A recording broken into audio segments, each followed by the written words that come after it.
Dans la plus récente édition de ces perspectives économiques mondiales, les services économiques d'EDC ont révisé leurs prévisions de croissance de l'économie mondiale à 4,8% cette année et à 4,3% en 2023. Voilà qui n'est pas si mal. Les données économiques, semble-t-il, sont parvenues à évoluer différemment des données sur la pandémie. Toutefois, la vigueur de l'économie mondiale est à la source des nombreuses contrariétés observées aujourd'hui, notamment les perturbations touchant les chaînes d'approvisionnement. La cause, du moins en partie, ne se trouve pas du côté des chaînes d'approvisionnement, mais plutôt des processus de fabrication adoptés par les entreprises cherchant à accroître leur productivité. Ces processus, soumis aux impératifs du « juste à temps », concept popularisé par Toyota, ont été mis au point avec en tête un réseau de fournisseurs entretenant des liens étroits et se trouvant à proximité sur le plan géographique. Or, les chaînes d'approvisionnement complexes, éloignées les unes des autres, qui définissent notre économie mondialisée, ne sont pas conçues pour résister à des graves bouleversements, ce qui pourrait expliquer le contexte actuel. Quand la pandémie a frappé, la production s'est effondrée de manière intentionnelle alors que les producteurs ont radicalement revu à la baisse les prévisions pour leurs ventes et d'une façon inopinée lorsque les mesures sanitaires ont obligé les travailleurs à rester chez eux. Pendant un bref moment, tout cela a semblé logique. Pourtant, du jour au lendemain, les gouvernements ont mis en place des programmes coordonnés de relance publique d'une ampleur sans précédent.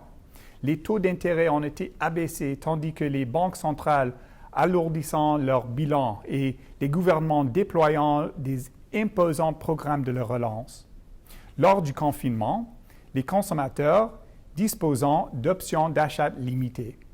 Les consommateurs ont donc annulé leurs projets de vacances, renoncer aux sorties au resto et cesser de faire la navette entre leur lieu de travail et leur domicile.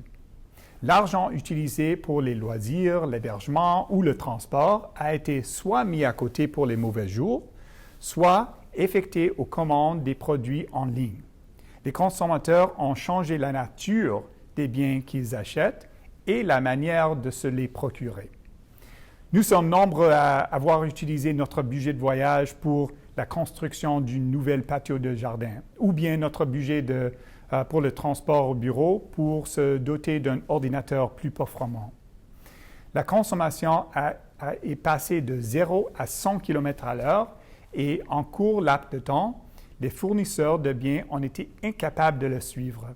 Les effets de cet incroyable regain de la consommation ont entraîné des répercussions considérables en amont.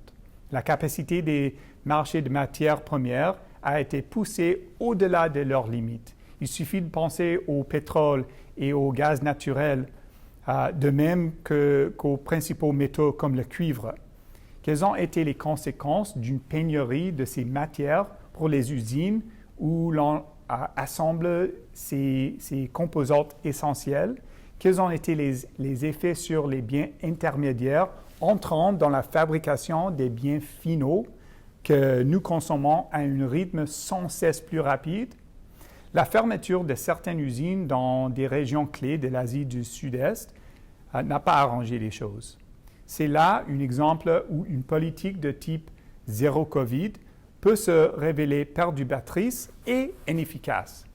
Résultat, le délai moyen de livraison des puces électroniques a plus que doublé, passant d'environ 13 semaines avant la pandémie à près de 26 semaines en moyenne aujourd'hui.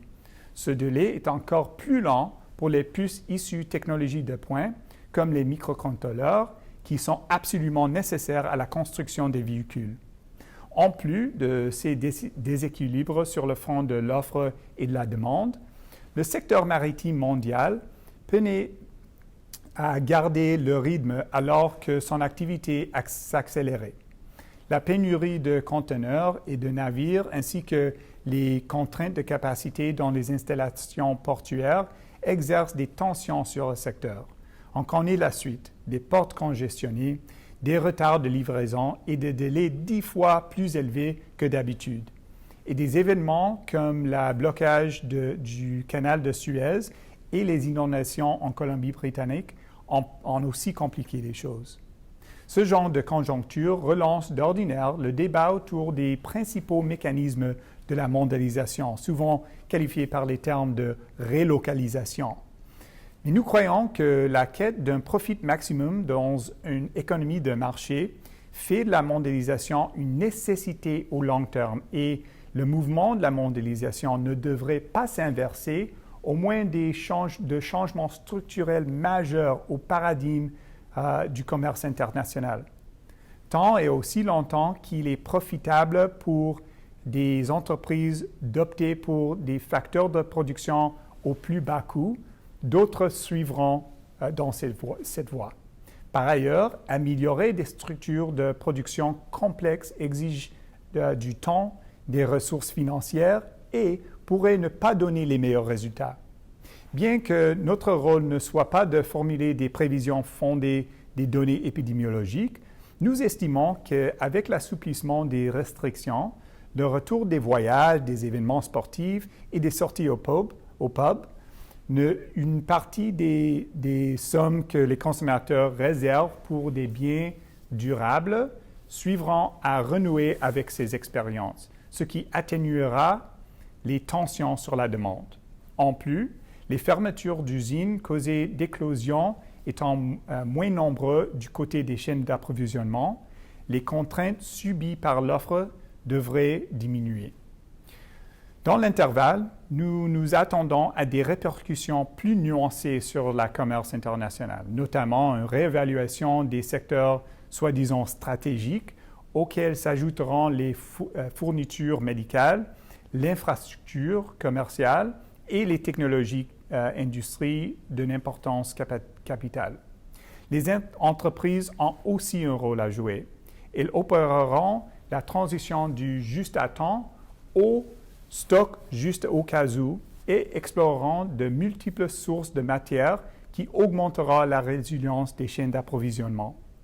L'investissement dans les entrepôts et les technologies connexes contribueront aussi à dynamiser la croissance et la productivité.